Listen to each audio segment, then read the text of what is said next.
নমস্কাৰ ইনফৰমেশ্যন সম্পৰ্কীয় অন্য এটি ভিডিঅ'লৈ মই ধ্ৰুৱজ্যোতি আপোনালোক সকলোকে পুনৰবাৰ স্বাগতম জনাইছোঁ। গোটৰ মহিলা সদস্যসকলে কিদৰে লাখপতি বাইদেউৰ যি 10,000 টকাত দিব বুলি কৈছিলে চৰকাৰে কিদৰে লাভ কৰিব এই বিষয়ত মই আপোনালোকক অৱগত কৰিবলৈ বিচাৰিছোঁ। গতিকে আপোনালোকে ভিডিঅ'টি কোনো স্কিপ নকৰাকৈ শেষলৈকে চাব। ইতিমধ্যে অসমৰ প্ৰায়বোৰ জিলাতেই লাখপতি বাইদেউৰ ভেৰিফিকেশ্যন প্ৰক্ৰিয়া চলি আছে আৰু প্ৰতিখন জিলাৰ প্ৰতিটো ডেভেলপমেণ্ট ব্লকৰ সহযোগত গাঁও পঞ্চায়ত ভিত্তিক এই ভেৰিফিকেশ্যন প্ৰক্ৰিয়া বৰ্তমান চলি আছে। গতিকে যদি আপুনি কোনো গোটৰ সদস্য হয় তেতিয়াহ'লে আপোনাৰ পোনপ্ৰথমে এই বাছনি প্ৰক্ৰিয়াত আপুনি নিৰ্বাচিত হ'ব লাগিব। ইয়াৰ বাবে আপোনালোকে যি ব্লক ৱাইজ আত্মসহায়ক গোটৰ মহিলা সদস্যৰ লিষ্ট আহিছে ইয়াত আপোনাৰ নাম থাকিব লাগিব আৰু ইয়াৰ পিছত আপোনালোকৰ কি হ'ব, গাঁও পঞ্চায়ত ভিত্তিক আপোনালোকৰ যি ভিঅ' গোট আছে এই ভিঅ' গোটৰ অন্তৰ্গত গোটসমূহৰ মাজত বাছনি প্ৰক্ৰিয়া হ'ব। এই বাছনি প্ৰক্ৰিয়াত প্ৰতিটো গোটৰ মহিলা সদস্যসকলক নিৰ্দিষ্ট কৰি দিয়া তাৰিখত উপস্থিত থাকিব লাগে আৰু ইয়াত সকলো সদস্যৰ উপস্থিতি একান্তই বাধ্যতামূলক হয়। প্ৰথমতে গোটৰ সদস্যসকলে কি কৰিব লাগিব, বিভাগৰ তৰফৰ পৰা অৰ্থাৎ অসম ৰাজ্যিক গ্ৰাম্য জীৱিকা অভিযানৰ তৰফৰ পৰা প্ৰদান কৰা ফৰ্ম ফিল আপ কৰিব লাগিব আৰু এই ফৰ্মখন প্ৰতিগৰাকী গোটৰ সদস্যই ব্যক্তিগতভাৱে পূৰ কৰিব লাগিব। এই ফৰ্মখন কেনেদৰে পূৰ কৰিব এই বিষয়ে মই আপোনালোকক দেখুৱাবলৈ গৈ আছোঁ।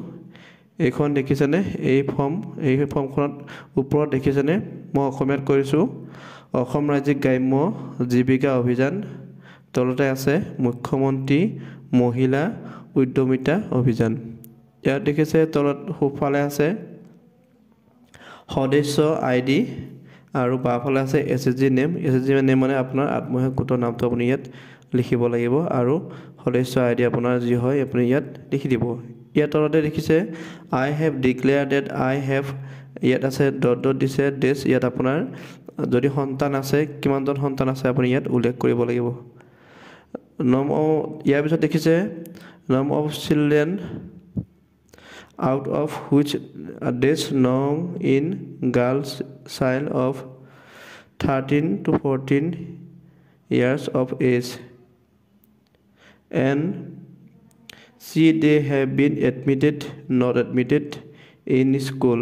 ইয়াৰ পিছত দেখিছে আপোনাৰ যদি সন্তান আছে এই সন্তানৰ কেইগৰাকী আপোনাৰ ছোৱালী হয় এইটো আপুনি লিখিব লাগিব আৰু তেখেতলোক স্কুলত গৈছে নে নাই এইটো ইয়াত আপুনি লিখিব লাগিব। যদি স্কুল গৈছে এডমিটেড দিব লাগিব আৰু আপুনি ইয়াত এডমিটেড দিয়াটো উচিত। ইয়াৰ পিছত আপুনি তলত আছে ইংৰাজীত, মই আপোনাক অসমীয়াত কৈ দিছোঁ। মই ইয়াৰ দ্বাৰা ঘোষণা কৰোঁ যে ওপৰত মোৰ দ্বাৰা প্ৰদান কৰা সকলো তথ্য জ্ঞাত আৰু বিশ্বাস অনুসৰি সত্য।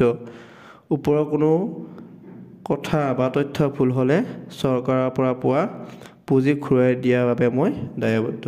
এনেদৰে আপুনি তলত সোঁফালে আপোনাৰ চহী কৰিব লাগিব আৰু বাওঁফালে আপোনাৰ তাৰিখ আৰু ঠাই, আপুনি যি ঠাইত আপুনি এই ফৰ্মখন ফিল আপ কৰিব সেই ঠাইখনৰ নাম আপুনি ইয়াত উল্লেখ কৰিব লাগিব।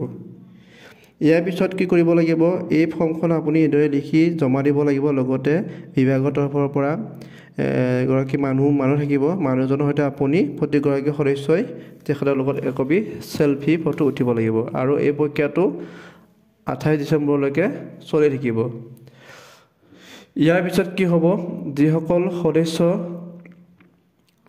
সদস্যাৰ এই প্ৰক্ৰিয়াত নিৰ্বাচিত হ'ব সেইসকলক চৰকাৰৰ তৰফৰ পৰা 3 দিনৰ কাৰণে ট্ৰেইনিং দিব আৰু এই ট্ৰেইনিঙত তেওঁলোকে এই 10,000 টকাটো কেনেদৰে খৰচ কৰিব এই বিষয়ত তেওঁলোকক বুজাই দিয়া হ'ব আৰু তেওঁলোকে এই বিষয়ত ট্ৰেইনিং ল'ব লাগিব আৰু ট্ৰেইনিং লোৱাৰ পিছতেই তেওঁলোকৰ একাউণ্টত চৰকাৰে 10,000 টকাকৈ সোমাই দিব।